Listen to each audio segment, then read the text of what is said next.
Hi and welcome back to a new video. Today from Asus ROG here at Gamescom 2024, and we got early access to their event venue where tomorrow they will present the new AMD motherboards X870E. And we have early access, so we can take a look at the motherboards today, so you can already see it right at launch. We have the full lineup here, starting with the Hero, going over to the X870E-E. Then there is the F Gaming, there is the new A Gaming, which is with a white PCB.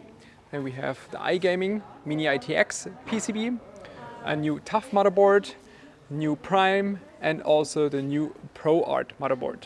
Generally speaking, there is not that much new. We will start with the X870E-E. So that board has the E chipset, while the other ones, the other Strix boards, have the non-E, so only the X870 chipset.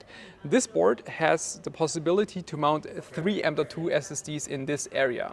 But as usual, if you populate all of the slots, you will not be able to run X16 PCIe Gen 5 on this one.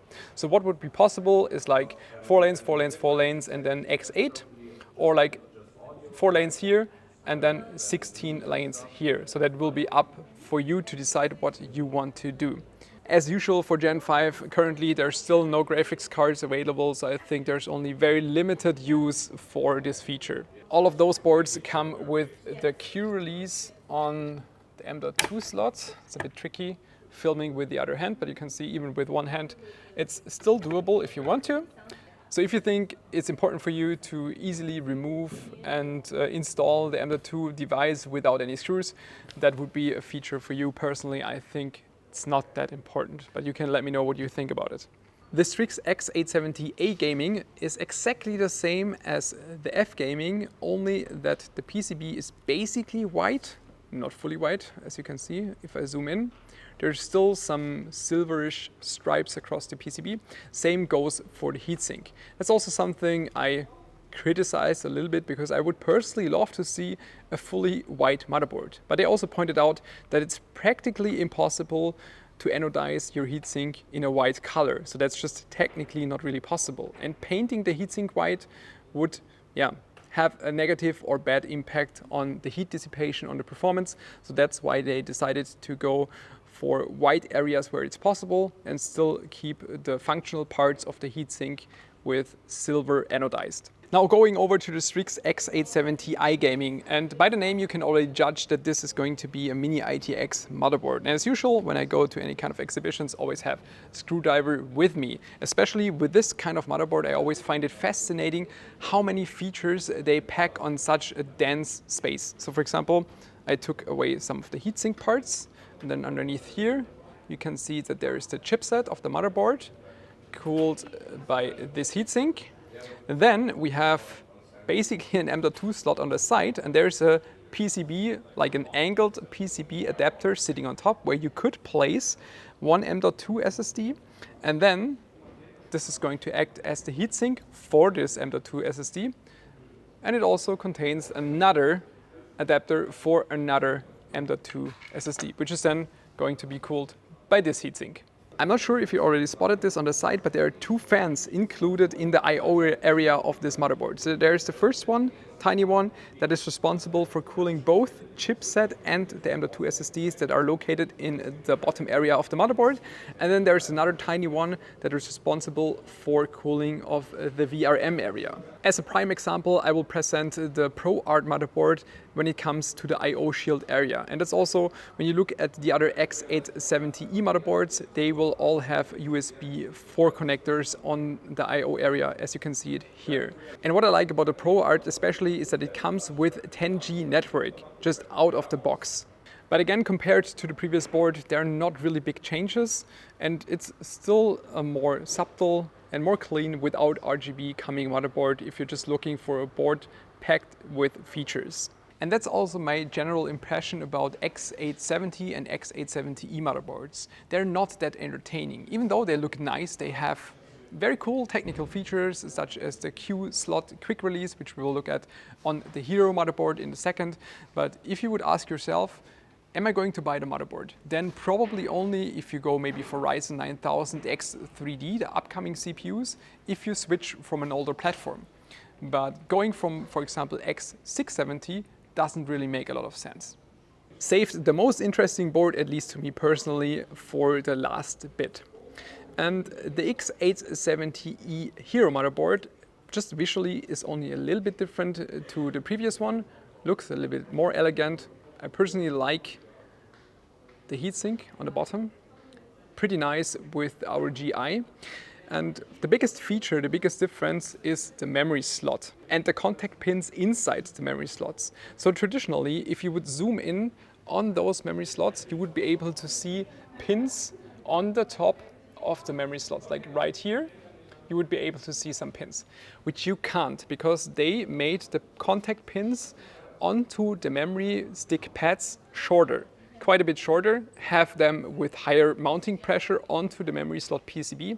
And they also changed the traces, the signaling traces onto the DIMMs, the DIMM slots. So if you take a look here, if you pay attention, you can no longer see traces going directly from the socket to the memory slots. So they made some changes, and ASUS claims that this improves memory speed by up to 400 megatransfers compared to exactly the same scenario with the previous, like, different memory channels, with the previous different memory slots and different signal positions, different trace position. So here as a comparison, you can see it on the F motherboard. You can see the contact pins reaching all the way to the top of the DIMM slot. Whereas if we film from the side on the Hero, as you can see, can't see anything because they're too short.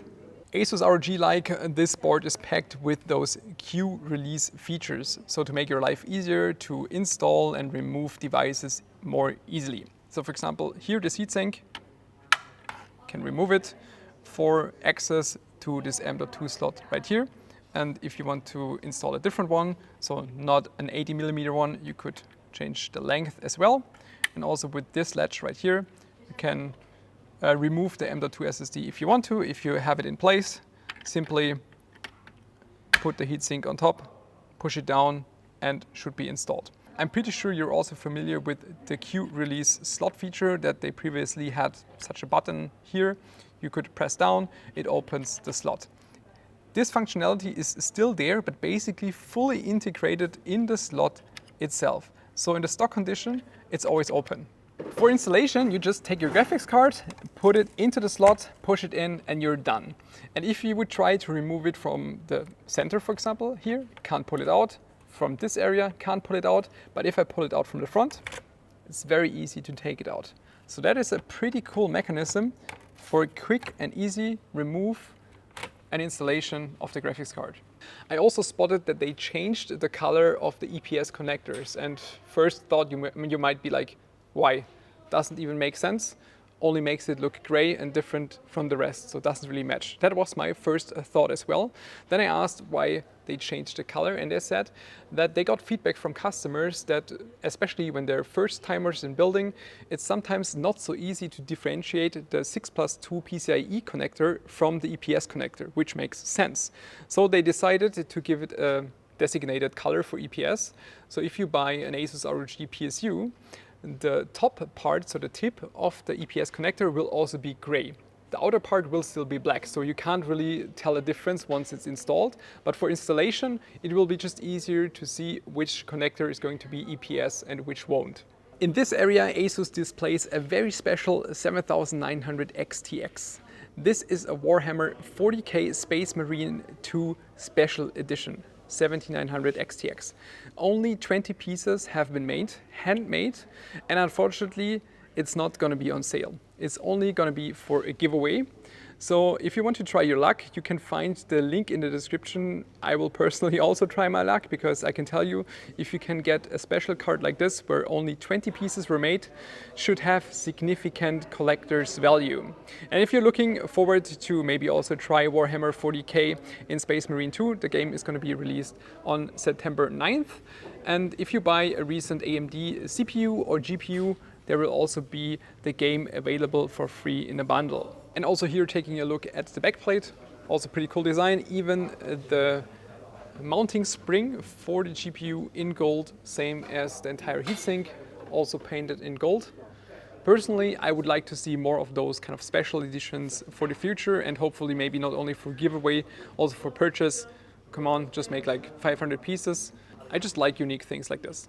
So much here from ASUS from Gamescom 2024. I will be walking around also on Wednesday and Thursday on the event floor. So if you spot me, don't hesitate to ask if you want to have a chat.